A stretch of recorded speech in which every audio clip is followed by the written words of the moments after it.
Flying Nun extended play. Feeling that we could have done things better with the first singles, and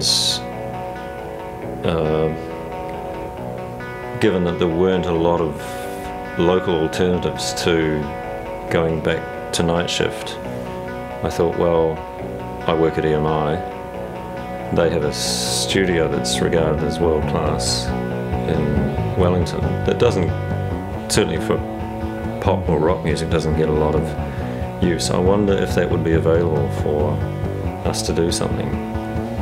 And it only took a couple of phone calls to find out that that was a possibility. So we worked towards making a visit to Wellington just for that purpose, not to play live, not to do anything else, just to go and record. So it was a chance to, in one case, re-record a song, but also to build towards something that was more ambitious, so bring in more people and do some songs that developed a little bit more from the 2 to 3 minute verse chord pattern that had been the Pin group before that.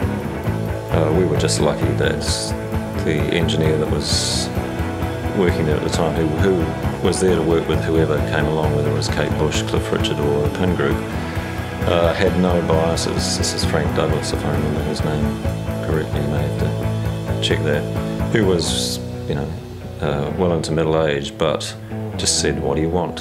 And then looked at his large console and said, well, if you want that, we can do this. And we spent a day,